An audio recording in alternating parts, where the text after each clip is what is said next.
bagi kaum pria yang rumahnya dekat masjid musola, sholatnya harus di masjid musola. Ada pengecualian. Kenapa?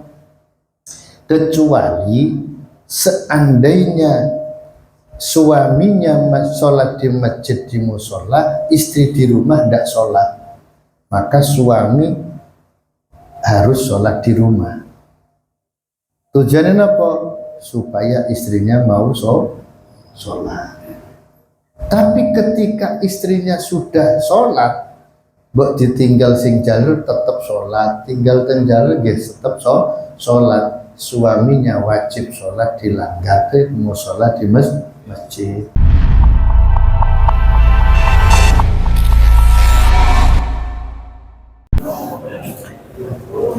Assalamualaikum warahmatullahi wabarakatuh.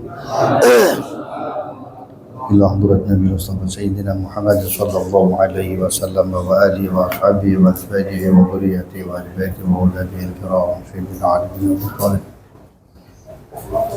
thumma ila jambil anbiya wal mursalin wal awliya wa syuhada wa shalihin wa sahabati wa tabi'in wa jami'il malaikati wa qaramin wa hadratuhum bil anbiya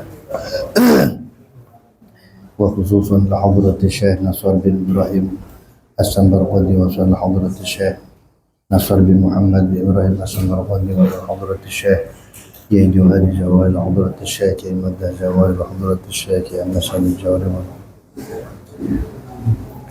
ثم إلى حضرة أرواح شيخنا أستاذنا وجميع المسلمين والمسلمات والمؤمنين والمؤمنات الأحياء منهم الأول ثم إلى جميع من حضر في هذا المجلس المبارك وأصولهم وفروعهم وزوجتهم جعلنا الله وإياهم من أهل السعادة والسلام والعافية في الدين والدنيا والآخرة وسلمنا وإياهم من آفات الدنيا وعذاب الآخرة أجمعين. شيء لله لنا ولهم الفاتحة.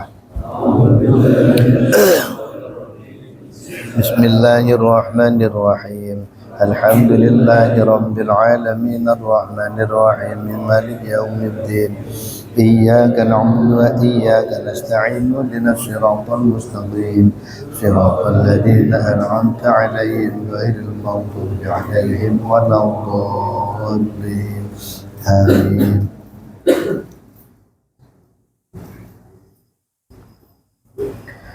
Bismillahirrahmanirrahim. Alhamdulillahi rabbil alamin.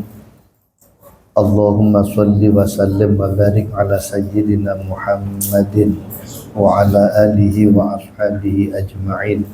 Qala musannifu rahimahullahu ta'ala wa nafa'ana bihi wa bi'ulumihi wa a'adda alaina min barakati du'aihi wa asrarihi fid dharaini amin ya rabbal alamin.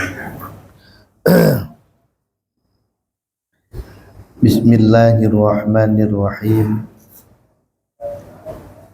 Wa amma hifdzul waqti niku nggih. Kita ini kan oleh Allah disuruh menjaga waktu sholat. Hafidhu ala sholawati wa sholatil wusta. Tiga enjoku.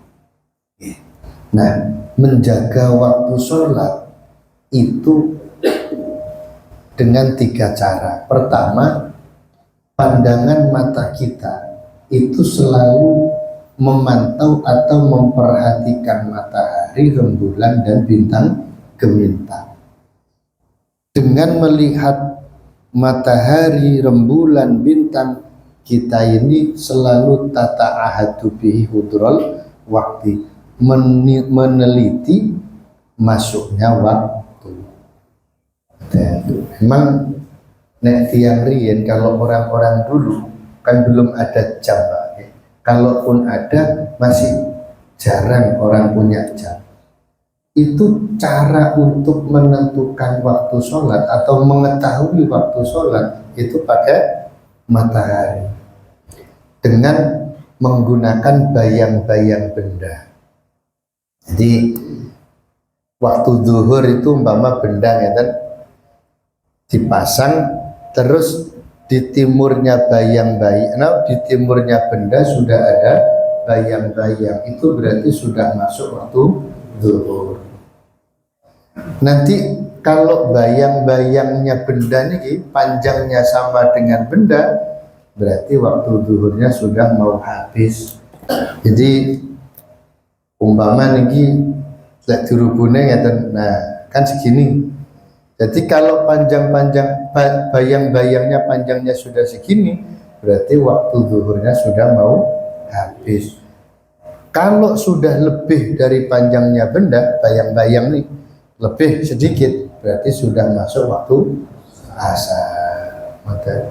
Terus waktu asar itu sampai tenggelamnya matahari. Kalau matahari sudah tenggelam, berarti sudah masuk waktu maghrib. Sampai kapan waktu maghrib? Sampai hilangnya mega merah. Jadi kalau di ufuk barat ngeri kok, lek pun enten mega abang, itu berarti waktu maghrib sudah mau habis, pun mepet. Kalau mega merah sudah habis, biasanya ganti mega kuning lah. Kalau sudah mega kuning, berarti waktu maghribnya sudah mau habis. Kok pun peteng, berarti sudah masuk waktu isya. Ngoten. Ini butuh ilmu, butuh praktek. Itu cara pertama. Yang kedua, telinga kita ini dipasang atau digunakan untuk mendengarkan suara azan. Nek dekat dengan tempat ibadah atas masjid musola. Dekat dengan masjid musola, kok dengar azan, oh berarti sudah masuk waktu sholat. Karena azan itu panggilan sholat, azan itu panggilan sholat. Lah kok panggilan nggih, buktinya ada lafaz hayya 'alas sholat, berarti ngajak sholat. Kalau kita sudah dengar azan, dan siap untuk sholat.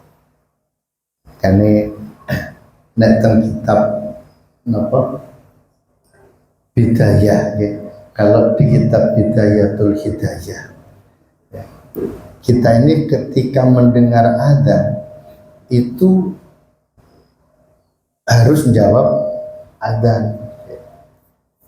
Jawab azan, tapi jawab azan itu cuma menentok ya, kali siap-siap mau sholat. Dan jenengan mireng azan umpama dari Masjid Darussalam kan banter biasanya. Yes, dan tangi sambil jawab azan dan berangkat wudhu, siap-siap berangkat sholat jamaah. Itu bagus. Ini yang dimaksud Syekh Nasor. Dengar azan di HP, kan biasanya kan ya, teng HP ya. Nah, ini kok meneng tok di rumah no, ya HP ini tiga budal menuju tempat sholat jamaah. Yang ketiga, maksudnya setelah sholat niki menunggu dan meneliti waktu sholat berikutnya. Selesai sholat zuhur, keluar dari masjid, keluar dari musola atau keluar dari rumah, niku mutafakkiron muta'ahidan, mikir-mikir waktu dan meneliti datangnya waktu sholat berikutnya supaya kita siap mengerjakan sholat. Ini sing dimaksud kali Kanjeng Nabi, rajulun yata'allah bil masjid, orang yang hatinya terkait dengan masjid, berhubungan terus dengan masjid. Ini orang yang benjing teng dinten kiamat dapat naungan angsal yupan saking Gusti Allah. Orang yang hatinya selalu berhubungan dengan masjid, nyantol teng masjid, artinya pengen selalu sholat jamaah. Karena nak kula jenengan niki kok kepingin dalam setiap mengerjakan sholat itu kepingin sholat jamaah di masjid musola, insya Allah termasuk orang yang benjing tentang kiamat diyup-yupi kali Gusti Allah. Amin. Nah punten, yang rumahnya dekat masjid, dekat musola, sing jaler loh ya, harus sholat di masjid di musola. Lagi, jangan sholat di rumah, gitu ya. Jangan sholat di rumah. Karena nopo, bagi kaum pria yang rumahnya dekat masjid musola, sholatnya harus di masjid musola. Ada pengecualian. Nopo? Kecuali seandainya suaminya sholat di masjid di musola, istri di rumah tidak sholat, maka suami harus sholat di rumah. Tujuannya apa? Supaya istrinya mau sholat. Tapi ketika istrinya sudah sholat, mbok ditinggal sing jalur tetap sholat, tinggal teng jalur tetap sholat. Suaminya wajib sholat di langgate, mau sholat di masjid. Mergane nopo, kalau masjid musola itu kosong dari laki-laki, kosong dari sholat jamaah, sing dosa ya sedaya dosa. Dan tane wonten dawuh ta'tilul masajid anil ibadah haram. Mengosongkan masjid dari aktivitas ibadah, khususnya sholat jamaah, hukumnya haram. Jelas ya?